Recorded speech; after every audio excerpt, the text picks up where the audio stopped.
What is up, everybody? Laker boy Ace here, and today was a great day in Laker history. We're finally able to catch that first W of the season. We're officially 1-1 on the record. After last night's hideous performance against the Clippers, we bounced back with a 132-130 win.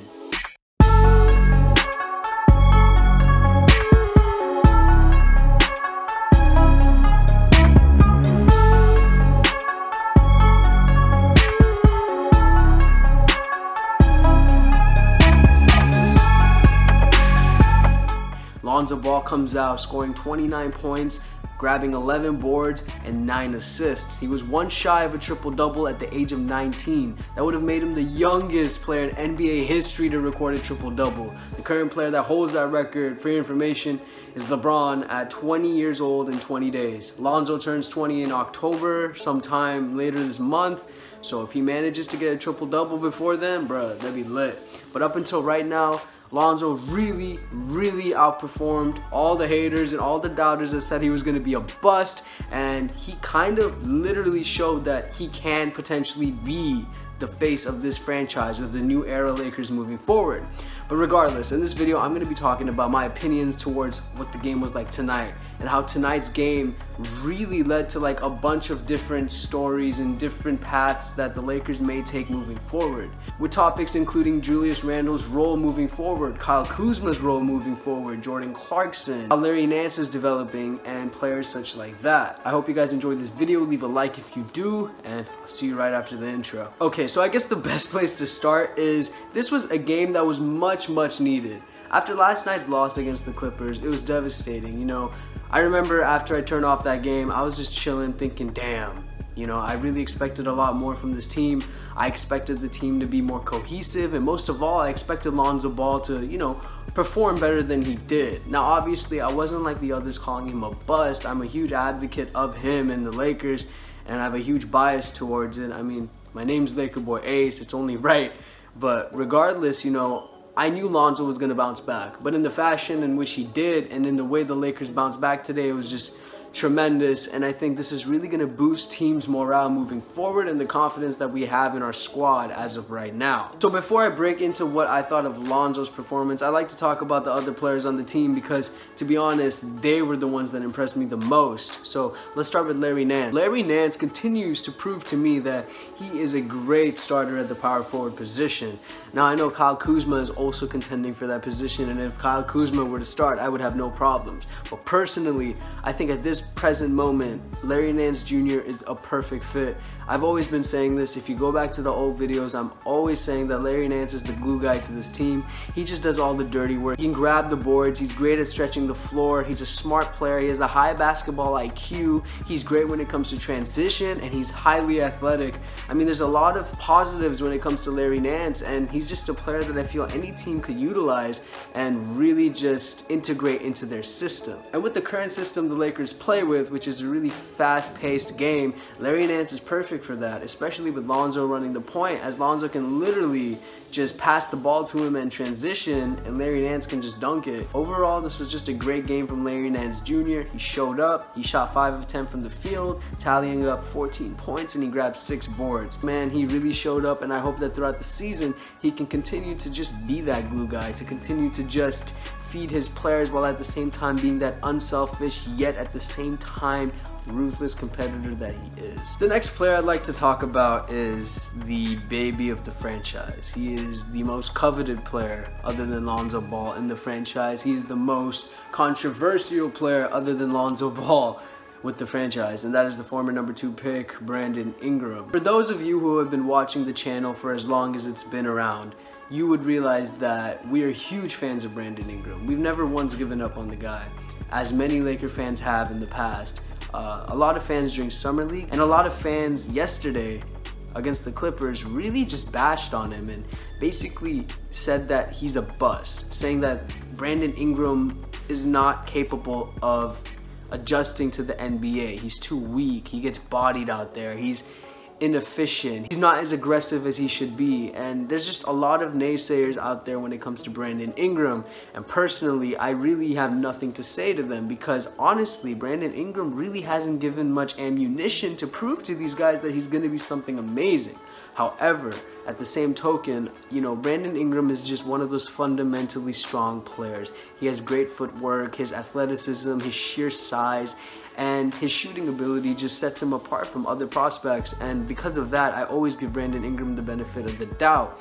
And tonight, he kind of just gave that sense of relief to not only me, but I feel to the other Laker fans out there, to say that, yo, he still got it. He still potentially is able to be a great 3-and-D guy, a great wing player, somebody that can potentially literally be a great 1-2 punch with Lonzo moving forward. There was a point in the game where Ingram was just straight ruthless. He goes for the dunk, and then Josh Jackson comes up trying to, you know, contest the shot, but he just couldn't do anything. Ingram was just, at that point, gonna get the bucket.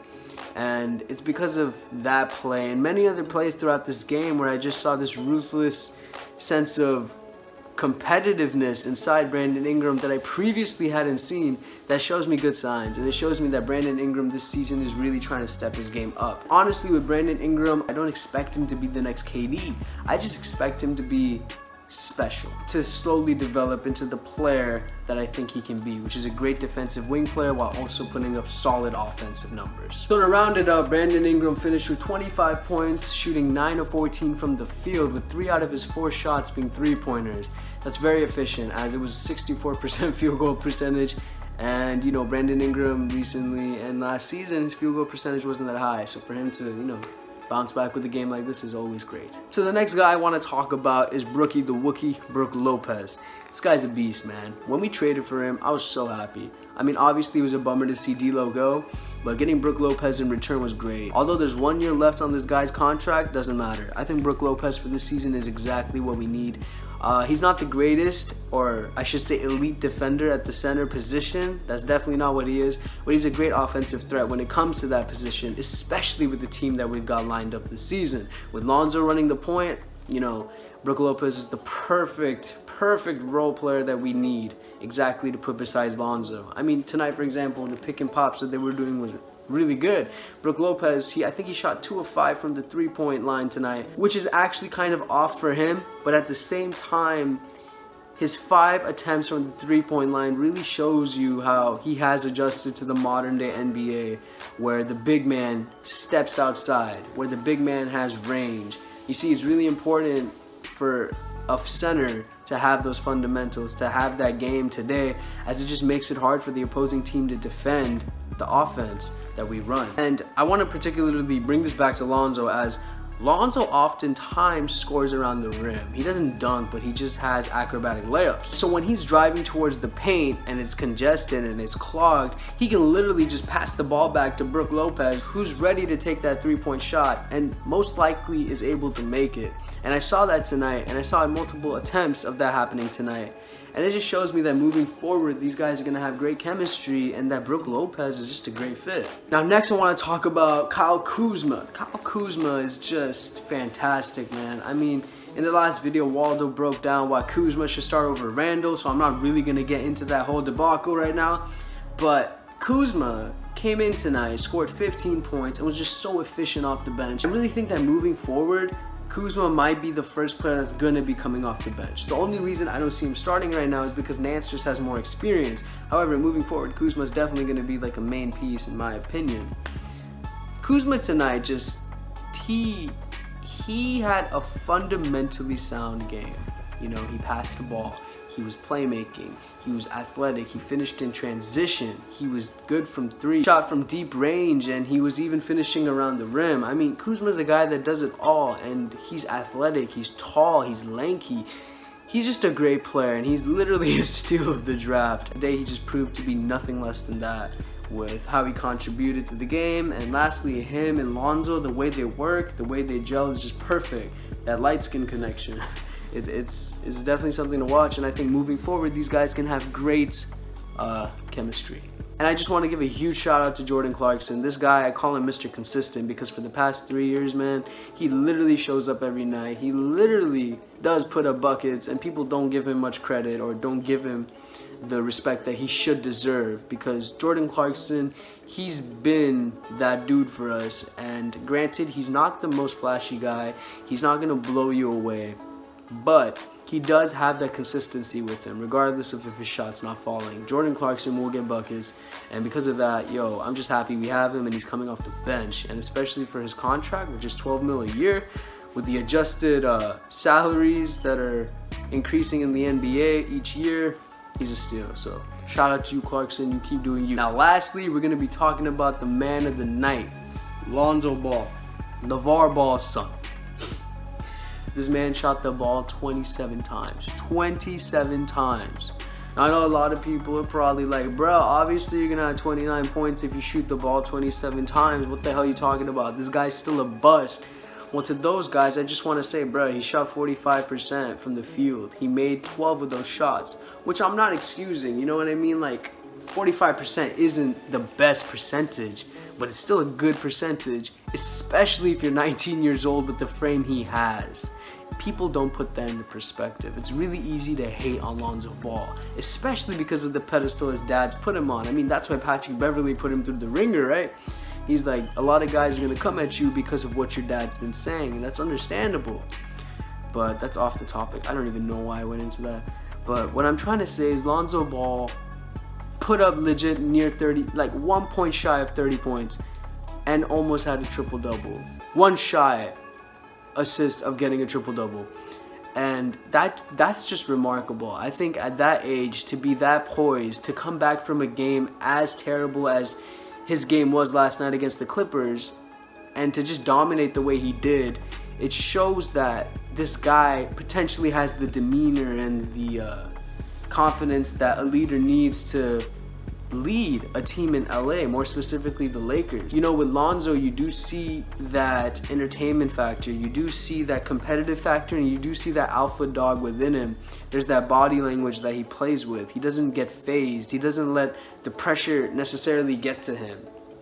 And I think that's really important. I think that when you compare that to what DAngelo Russell had last season, it's a huge difference. I feel like DAngelo Russell, for example, when he was in a shooting slump, or when he wasn't performing well, he would continue to be in that slump, and he would continue to not perform well. He wouldn't really bounce back.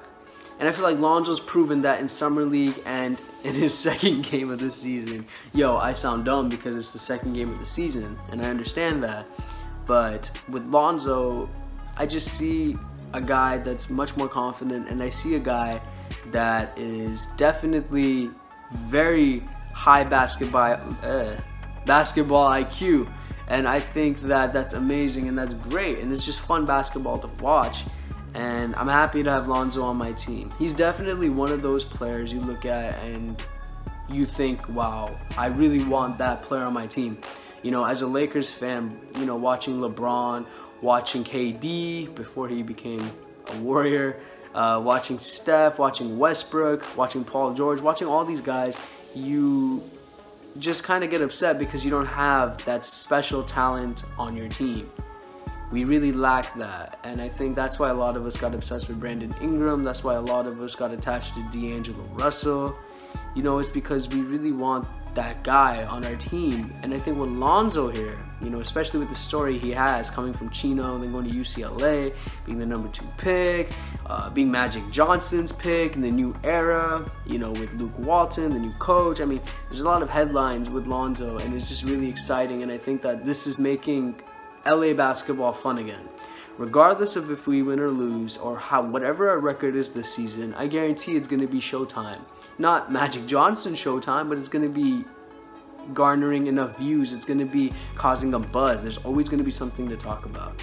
And I think that's the least and the most I could ask for from this season, especially, you know, after going through what we went through for the past 2 years with just so much turmoil, so much indecisiveness, so much drama. It's great to just have a season in which, you know, like, the Lakers will be on the map, regardless of if we suck or if we're good. And that just feels great, and that's all due to literally Lonzo and Kuzma, and having Ingram develop the way he's been developing, having Larry Nance being the role player he's become. It's just fantastic. And before we end this video, I just real quick want to shout out Lonzo's size advantage as well. I think with him being a tall guard and him being aware of that moving forward as he develops into an NBA body, as he just gets older, I think with his skill set, he's going to be truly deadly, and it's going to be something to watch. And I know my points are all over the place. It's just because it's late right now. It's like 1 a.m. and I'm recording this video. I'm trying to go to bed, but I really want to put this video out because, yo, it's a big deal, man. Like, we won our first game of the season. Lonzo almost got a triple-double. This is big time. And I don't want to come across as if I am very biased or that I'm super hyped that just because of this game we're gonna have an amazing season or that Lonzo Ball is just gonna be a stellar player. That's not what I'm saying. I'm just saying this game gave me excitement. It gave me optimism. It just gave me like a sense of relief, you know. It just made me feel good to, you know, be a Lakers fan. Like, it was a great game to watch. And moving forward, man, I just pray that we can continue to just have fun, you know, just have a good season and just develop. Continue to develop. But I hope you guys got the main points of this video. It was just a quick video discussing Lonzo, the team, where the Lakers are right now, and how they can potentially be moving forward.